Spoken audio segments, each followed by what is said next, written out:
आदाब नाजरीन, मैं मुशाहिद हुसैन, आप देख रहे हैं मिल्ली डाइजेस्ट। मल्लिकार्जुन खड़गे जिसके हाथ में अब देश की कदीम तरीन पार्टी यानी कांग्रेस की कमान हाथ में होगी। मल्लिकार्जुन खड़गे बड़े अंतर से कांग्रेस प्रेसिडेंट का इलेक्शन आसानी से जीत लिया है।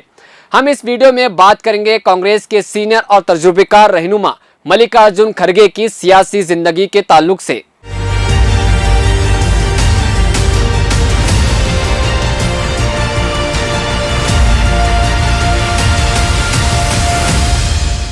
खड़गे की पैदाइश 21 जुलाई सन 1942 में यानी देश आजाद होने से पहले खड़गे का जन्म रियासत कर्नाटक के बिदर जिले में हुआ।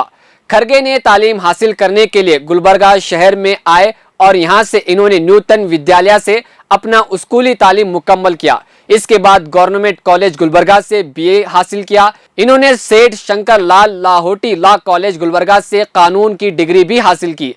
आपको बताता चलूं कि 2021 में खड़गे को राज्यसभा में अपोजिशन लीडर बनाया गया था। इससे पहले इन्होंने 2014 से 2019 तक लोकसभा में अपोजिशन लीडर की खिदमत अंजाम दे चुके हैं। मल्लिकार्जुन खड़गे 16वीं लोकसभा में कर्नाटक के जिला गुलबर्गा से कांग्रेस के रुकन पार्लियामेंट मुंतखब हुए और कई अहदों पर फायज रहे, जिनमें वो मिनिस्ट्री ऑफ रेलवे भी रह चुके हैं। मल्लिकार्जुन खड़गे के बारे में कहा जाता है कि खड़गे साफ सुथरी अवामी सियासत को पसंद करते हैं, बिना किसी मजहब जात पात देखे बगैर काम को तरजीह देते हैं और वो सियासत, कानून और इंतजामिया मैनेजमेंट की बारीकियों से बखूबी वाकिफ है। खड़गे ने कर्नाटक के गुलबर्गा जिले से मुसलसिल 10 बार इंतखाबात जीतने का रिकॉर्ड भी अपने नाम हासिल किया है और वो कर्नाटक के दलित तबके के बड़े लीडर माने जाते हैं। आप अंदाजा लगा सकते हैं कि मल्लिकार्जुन खड़गे 40 साल तक एमएलए रह चुके हैं, यानी एमएलए इलेक्शन जीत चुके हैं।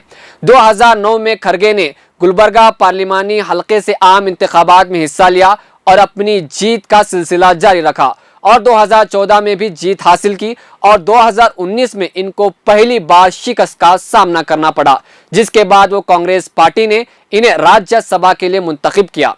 कर्नाटक की सियासत में मल्लिकार्जुन खड़गे कई बार सीएम के दावेदार भी रह चुके हैं, लेकिन इनको कभी सीएम नहीं बनाया गया। 2005 में खड़गे ने कर्नाटक प्रदेश कांग्रेस कमेटी के सदर के तौर पर अपनी खिदमत अंजाम दे चुके हैं। पहली बार 1972 में गुरमिटकाल हलके से वो पहली बार जीत हासिल की। उसके बाद वो लगातार 2004 तक एमएलए इलेक्शन जीतने में कामयाब हुए और कई सारे अहदों पर अपनी खिदमत अंजाम दे चुके हैं। मल्लिकार्जुन खड़गे ने बहुत सारे काम माइनॉरिटीज के लिए भी किए हैं और खड़गे पहली बार अपनी सियासी करियर का आगाज 1969 गुलबर्गा से एमएस की मिल्स एम्प्लॉय यूनियन के कानूनी मुशीर बनकर की। वो मुत्तहिदा मजदूर संघ के बाअसर मजदूर रहनुमा में भी थे और मजदूरों के हुकूक के लिए लड़ने वाले कई तहरीकों की क़ियादत की। उसी साल वो इंडियन नेशनल कांग्रेस कमेटी में शामिल होने और गुलबर्गा सिटी कांग्रेस कमेटी के सदर भी बन गए। तो नाज़रीन, ये था मल्लिकार्जुन खड़गे के बारे में मुख्तसर सी तारीख। तो आपको कैसा लगा इस वीडियो के बारे में आप जरूर कमेंट कर सकते हैं। मजीद खबरों और तफसीरों के लिए देखते रहें मिल्ली डाइजेस्ट। शुक्रिया। अगर आपने चैनल को सब्सक्राइब नहीं किया है तो जरूर सब्सक्राइब करें, बेल आइकन भी प्रेस करें ताकि खबरें आप तक बर वक्त पहुँच सकें। मजीद अपडेट्स के लिए आप व्हाट्सएप ग्रुप भी ज्वाइन कर सकते हैं, लिंक डिस्क्रिप्शन में मौजूद है।